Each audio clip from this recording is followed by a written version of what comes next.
Let's get right to it. Two topics I want to go over, Sean Lee as well as Michael Gallup. But first and foremost, let's give a round of applause to Sean Lee. Wonderful guy on and off the field. It's just that, yes, his career, 11 seasons with the Dallas Cowboys. He said it was a privilege playing with the Dallas Cowboys. And we all know that, right? Having a star on your helmet and all of those glorious things. I think he ended up with 803 tackles, a little north of that. I could be off on the numbers.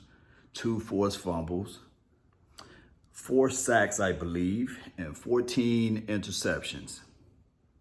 Not bad at all. We know in the early of the years, Sean Lee always around the ball, making plays. We call him General Lee for a reason. He know how to set up everything and put everybody in order, put everybody in the right places. And when it's time for him to come down to field and make that tackle, man. Now, two hindrance that I would like to put on Sean Lee: health, as well as that front four. Not try to sully or denigrate any of the guys that played in front of him, but everybody knows a linebacker is able to roam free faster when you have those big boys down inside. And he's not able, you know what I'm saying, to fight off the trash. He just being able to just shoot, go on to the target and these sorts of things.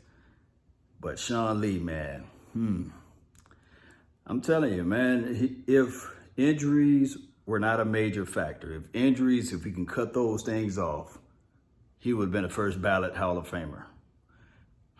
Without a doubt of my mind. I used to always say, sometimes I wish Sean Lee had Jason Witten's type of health, right? Oh my goodness. But it's cut short. Y'all know how that thing goes, right? My thing is, let's look at it like this. I believe that the Dallas Cowboys should, this operative word, bring him in for a coaching position, learning on the job or what have you, and then squeeze out all of that information upon all of the linebackers that we have now and the linebackers we will have in the future. He's that much of a gem. Sean Lee, he know how to diagnose a play before it happens. Hey, I know a lot of people out there saying, man, I cannot believe the fact that he's gone. On top of that, I know a lot of people will be saying, yes, he's gone. Maybe we can put somebody else in that spot. Maybe we can see somebody else flourish and grow in that position. Be careful what you wish for. That's all I'm saying. But Sean Lee, I hope, and this is my biggest hopes of all, that he become a better coach than he was a player. Believe it or not, if he can be a coach for this team, help everybody out, being able to be out there from a mental mindset and telling these guys and telegraph all of the things and transpose all of the stuff that he knows unto the players that's out there on the field. Well, we have Luke Gifford. I don't know if he's going to make the team, but he's on this team, right? We have Francis Bernard, right? LVE, Jalen Smith. Somebody else out there, y'all can post their name down below, but it's going to be one of those drafts where I know for sure that the Dallas Cowboys will have to look into this linebacking situation and say, okay, we're going to bring such and such in. Oh, Keanu O'Neal. He's 215 pounds, 20 pounds, give or take. So they're going to bring him out there. What better resources would you have than a Sean Lee? Let Sean Lee, not saying that you should give him the position as a coach, but give him the position as the coach and let him teach up these guys, pour upon his knowledge of the system. And just to be objective with it, I've seen some people ask me, hey, Law, does this mean that they can bring in KJ right now because of the number situation? Well, here's my thought on KJ. Leave no stone unturned. Bring him in for a cup of coffee. I heard that the argument is over the years. So if the money is straight, bring him in. Say, okay, I know you're long in the tooth, But hey, you still playing at a good level. Maybe, just maybe, we still see number 50 out there. Or will that be disrespectful, Cowboy Nation? Or can somebody let me know what KJ Wright wore in his collegiate years over there at Mississippi State? Y'all can put down his number since the new ruling changed where you can wear any number. Maybe he'll look at this situation and say, you know what? I'll play with the Dallas Cowboys for the 2 years or the 1 year with Cowboys. From what I heard, they're looking for 1 year. He's looking for 2, the inverse of Dak Prescott scenario. Maybe, just maybe, he can look into this thing and say, okay, cool. Whatever my college number was, I'll play with that, you know? And maybe the Cowboys can still get him. Because y'all know how the Cowboys are. The zebra, or some people call it zebra, never changes its stripes. Oh, Lord, where you heading at with this one? The Michael Gallup conversation. Yeah, the Michael Gallup conversation. We can go down that pathway. Oh, snap.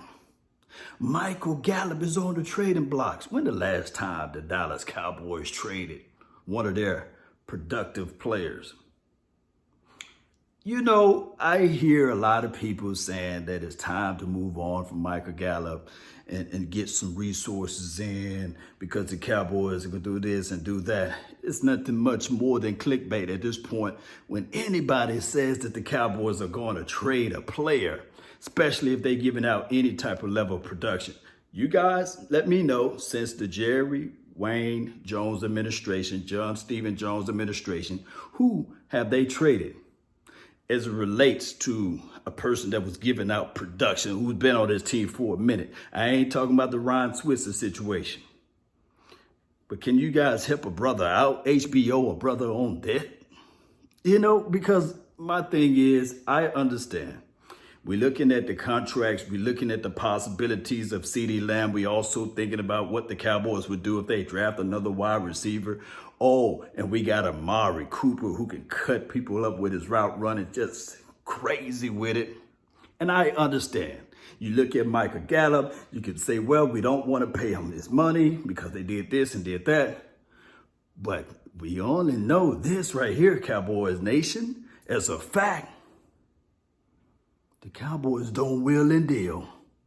They don't use trade situations and scenarios with their players.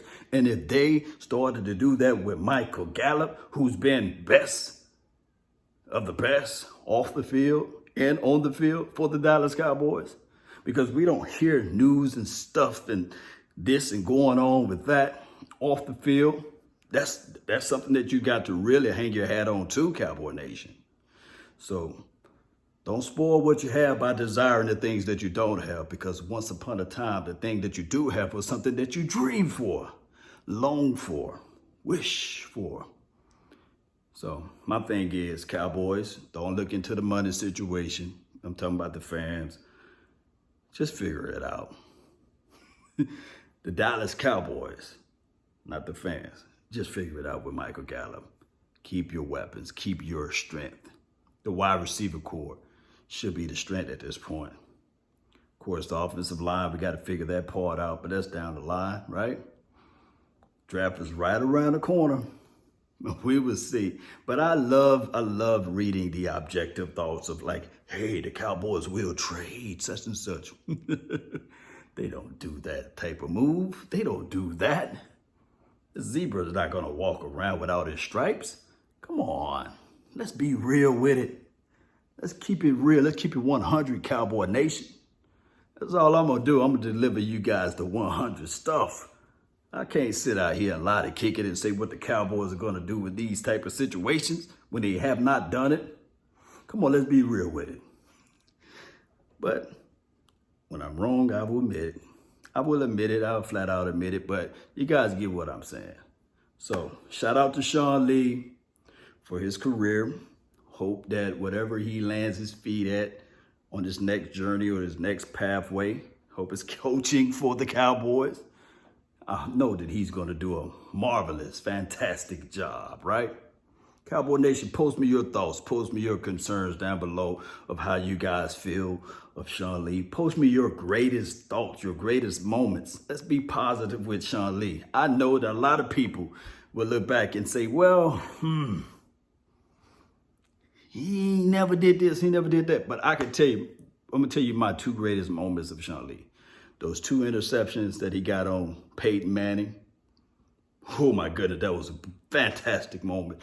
And I believe the 22 tackles in one game against the New York Giants. Man, those were some fantastic moments of Sean Lee. And the worst moment was, I think it was the Lockett kid. They hit him on the blind side or what have you against the Seattle Seahawks. Those were the worst moments. But outside of that, the guy is a brain out there. Man, he's the general. And salute to number 50. Hope he do well on his next career path. That's been my time. I really thank you all for yours.